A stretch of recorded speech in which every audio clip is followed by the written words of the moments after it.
Inside Business with Lydia. This program enables entrepreneurs share business ideas and learn from each other on how best they can improve their businesses, as well as motivate and encourage other individuals to start up businesses of their own. After learning from business experts, financial experts, and entrepreneurs that we invite on the show, Inside Business with Lydia.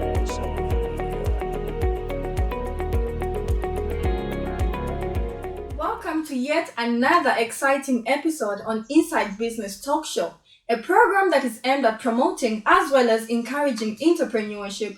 I am your host, Lydia Nyirongo, and on today's episode, we discuss innovation and technological entrepreneurship. In the studio, I am joined by the CEO of Teejays Business Solutions, Mr. Raphael Komeki. Welcome to the program, sir. It's an honor to have you. Pleasure is mine. How are you doing? Awesome, thanks. And yourself? I'm fine. Great. Okay, so to start with, briefly tell us about yourself. Who is Mr. Komeki and what is your enterprise all about? Okay, so I like to call myself youthful now because maybe I'm not so youthful anymore. Okay. But yeah, as you've said, my name is Raphael Komeki. Mm-hmm. I am a youthful entrepreneur based in Lusaka, Zambia. Okay. I run an enterprise called Teejays Business Solutions. So Teejays Business Solutions is a company that provides affordable refurbished computers to students, schools, as well as emerging companies on outright purchase and rental basis. So yeah, we've been running since 2013. I was running it part-time, but since 2018, I committed to it full-time. Okay. Yes. Well, that's interesting. So you also rent out, for example, you can rent out a laptop to me? Yes, so basically, so what we have done is divided our services. Mm-hmm. For corporates. Obviously they have different budgets. Mm-hmm. So maybe they have got interns or are having trainings, workshops, and maybe short-term events. Those are the ones that we target with our corporate rentals. Yeah, and maybe someone who's setting up a call center, we also provide equipment for that. Wow, that's interesting. Yeah. So before we get deep in the topic, what does innovation and technological entrepreneurship mean to you? Well, let's say we are in the fourth industrial revolution.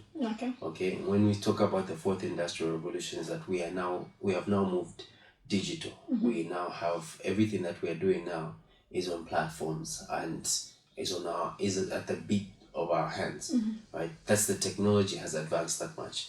And through that technology, we have different innovations, mm-hmm. different ways of meeting different needs. Say maybe financial services. Mm-hmm. We now have, you can now use your phone to either save, borrow, or even make money, mm-hmm. Just by the use of technology. And those are the innovations that have come with technology. We have what you call the mobile network operators now mm-hmm. getting into a space like banking and finance mm-hmm. because of the technology that they're riding on mm-hmm. is now allowed them to get into what you call the fintech space. So that's the innovation. So now you have the MNOs doing mobile money, and mobile money is not just about money in and money out, but they're now giving you structures of way to save, of how to borrow, or how to even build your credit score based on that.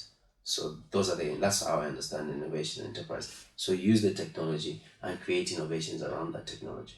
Okay, so what motivated you to venture into this specific kind of business? Okay, so the story behind that is that I'm actually a trained pharmacy personnel. I've lived and worked in the health sector for maybe 15 years. Yeah, so but then when I had gone back to college to upgrade from my certificate into a diploma, I realized that the way work was being done and delivered had changed from when it was just submitting an assignment via paper or even notes being written on a board. Now lecturers would say, okay, I will teach, but then I will leave a soft copy of the notes for you to read at your own time. And then I realized that many of my colleagues did not have computers, and they also couldn't afford brand new because they were almost the price of your tuition. So it's either you buy a laptop or you pay your tuition, and there's no brainer. You pay your tuition first. So I said, okay, how do I then help my colleagues in graduating with the necessary tools? And the number one tool that we needed was a computer. Needed computer access and needed affordable computers. So I started to going to town and made some friends who were in the refurbishment business, and I said this can work. A refurbished computer that has still got some lifeline on it will be able to suffice for a student to use for a year or two, and then they graduate, right? That's how I now started bridging the gap between the people with the technology and people with the tools and the students that needed it. Eventually the business grew, and it was not enough to just find stock within Lusaka, Zambia, and I ventured into getting the stuff from South Africa and other countries across the world, so that because they have a higher disposal rate than us, what might be useful to you right now might not be useful in the next 2 years as an enterprise, but to a student, that student can use it maybe for 5 years. So we look for companies, we partner with individuals here in Zambia and as well as in the region in South Africa, and whatever is being disposed of is brought into Zambia. We refurbish it and provide it to the students. It takes for one to be an innovative entrepreneur, especially in this kind of business that you're into. I believe entrepreneurship is the way that we liberate ourselves financially. That's what I strongly believe in. And for anybody who's getting into the space, great. Innovation is great. And that's what maybe sets you apart from the rest. What I have come to now learn and understand, and I constantly share with anybody who would ask me this question, is first of all, you need to understand where your passion lies. I have a mantra that I go by: passion brought us here. Everywhere that I've been, even you calling me here, it's because of the passion that I had for the business that I'm doing now, right? I had a passion to ensure that my friends and other people like me graduate with the necessary tools and the least amount of effort that they needed to get to achieving their goal of getting their graduation papers. And that passion is what drove me to say, how do I then solve that problem, right? So you identify a problem. Okay, so if you know you have a passion, yes, draw from there, because your passion is what will keep you going even when there's no money. Identify a problem. When you identify a problem, create a solution around that problem. When you devise a solution around that problem, you say, then you look at, okay, who's your target market in that business? Not everyone. It to be folly and foolish of a person to say everyone is my target, because I've heard people, not everyone is my customer. No, not everyone is your customer, because if everyone was your customer, you wouldn't need to advertise. You wouldn't need strategies on how to sell, because everybody would want your product. You're not air, so you have to identify your target market. When you identify your target market, then you create a niche around that target market, and there you stand out, and you create constantly look at how you're providing your service and how you can improve on it each time, because then now that's when you start to add in now innovation. How do I make it easy for people to pay me? How do I make it easy for them to reach me? How do they call me? How do I make sure that they can get my services even in Mansa or in Kasempa or in Kazungula? How do I reach out to those people? Or how do I even reach out into Malawi if possible, or Congo, because of the product or services that I'm offering? That is now where you start to create innovation. And also one important thing is networks. Your network is your net worth. That's how you grow. Sustainable networks, from your suppliers to your customers. You need to have a sustainable relationship from end to end. That, for me, is, I think, how you get into entrepreneurship and see how you can survive in that space. We also talked about something to do with a target audience. So how best can one identify the target audience in case they've not been into any business before and they just don't know how to go about everything? So how best can they identify the target audience? That's an interesting question. So it's about creative strategy. So what are you doing? You're selling hair. Okay. And where are you? You're selling hair. Okay, maybe you're a student like I was in school. You're at NIPA, you're at Zikas, wherever.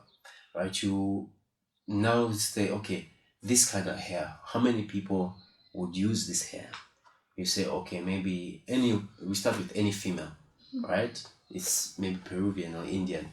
How many females? Okay, there's X amount of females in this name in this college, and when you look around, the small research, who and when do they wear this hair? They wear this hair on Fridays, Saturdays, and Sundays. That's the best time to say, okay, then I'll position myself to say, okay, I've got hair for the weekend, right? But then not everybody can afford it. You will look at, okay, so maybe there's some people that are coming from privileged families and have got some extra money to spend on looking Good.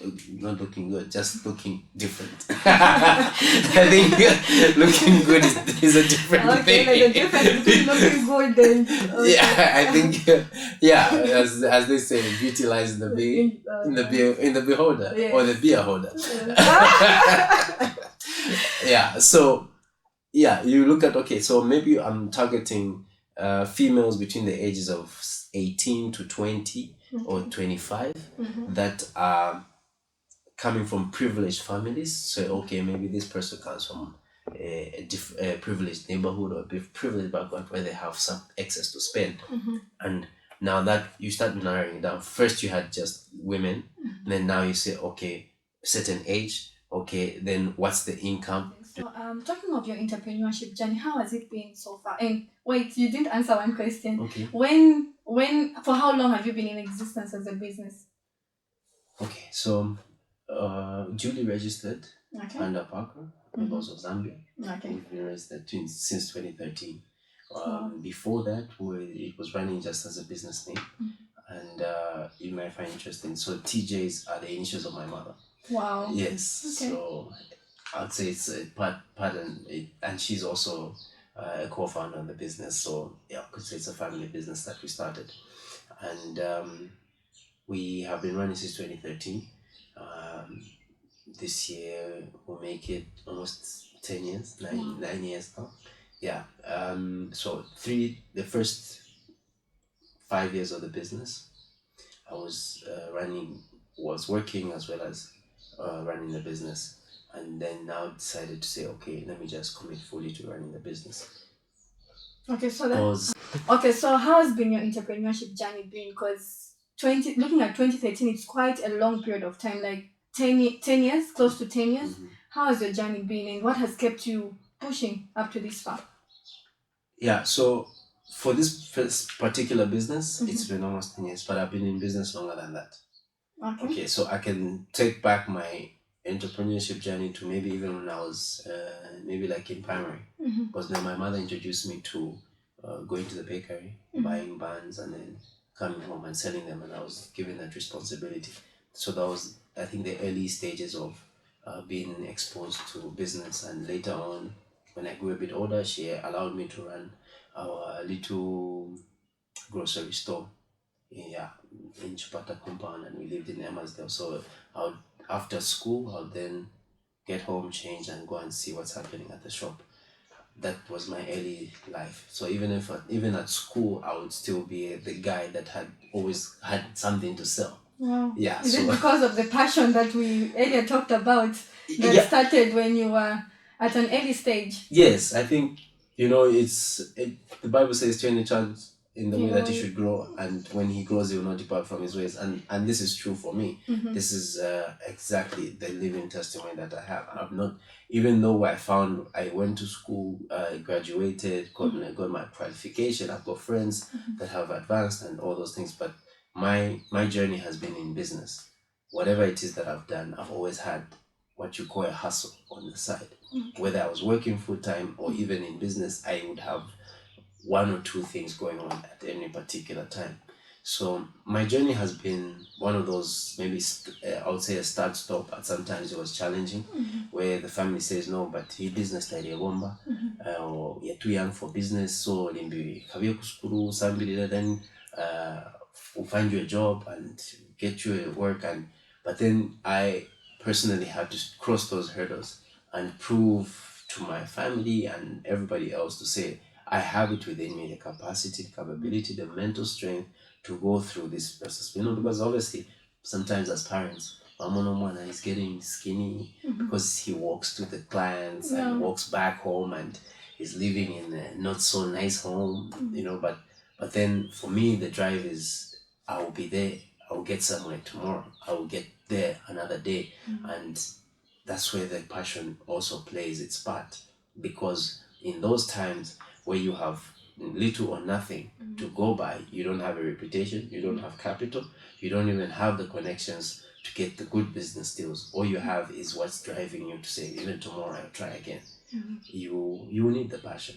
You need the passion, and you also need to be mentally prepared, because there have been times where yes, we've had some good days, but then there'll be some times where things have just been bad, and it's unfortunate, where you go through what I prefer to call a character building process, because during that process, when things are not so rosy, that is where you build your character, your resilience, your inner capacity. Okay, so who do I need to hold on to, or what do I need to hold on to? Where do I stand? And also for me, faith has also played a big part. I believe in God, and I believe that everything that happens, it happens for a reason. There are lessons to be learned. So if anybody wants to get into entrepreneurship, I say even digging into your spiritual being, whether you call on any high power, whether it's God, Buddha, whatever you like to call them, it's really something that's very important. There's communities that we say we envy. Why? Because they also put faith in their business, and spirituality is very important too. So it has also played a big part in my life. Okay, so you mentioned something about capital. Capital is the biggest challenge that almost everyone has if they want to venture into business. So how did you manage to raise funding for your capital, for your business? It's not been easy. Some doors have been closed. Sometimes opportunities will come your way, and it's a big opportunity. The proposal is there. It's almost airtight. Obviously, not every business is airtight, but at least there's that opportunity. So what I have decided to rely on is social capital. Who do I know that will trust the fact that I have capacity to deliver, even if I'm funded? So another thing is who I have. I try to align myself with. Getting into innovation hubs like Bongo have really helped me. I went through trainings and restructuring my business, building a strong business case. That is very important, because maybe that's what you also need. I think a lot of entrepreneurs in Zambia, and I've seen it even recently on a game show that was airing on one of the TV stations. The thing is that we have the ideas, we have the zeal, the tenacity to go for it. But when we are asked to explain how you're going to do it, it's difficult. So I decided to invest in how do I explain, how do I package my business, how do I sell my idea, because that is all I had. So for me to package and sell my idea, I went through innovation and entrepreneurship training, even how to speak, even to people that are already well established, high net worth individuals. I will sit with them and sell my ideas. If I sell it well, they will buy into it. If I don't sell it and package it well, then I'm thinking, okay, where have I missed it? Do I sit with some people? How do I structure a business? Eventually, that is how you build. That's how I think I have been able to gain interest and also gain support from people. Wow, that's mind-blowing. Okay, so before I let you go, how can people get in touch with you in case they want to purchase some of the products that you offer? And what products are currently available? Okay, so we usually have a wide range of computers, starting from entry level to high end, whether it's laptop or desktops. That is not a problem for us.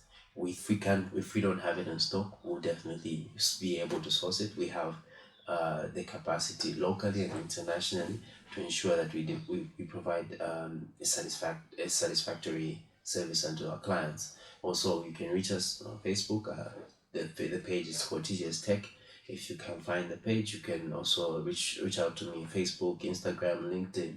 It's Komeki Raphael or Songwe, or any one of those. You type Komeki, I think you'll find me there. Okay, any business number that you Yes, I was about to get to that. So the business line is 0977 754 995. 0977 754 995. Okay, thank you so much for coming through. Really appreciate for your time, and I'm very sure that our listeners as well as our viewers have picked one or two things from the conversation that we have just had.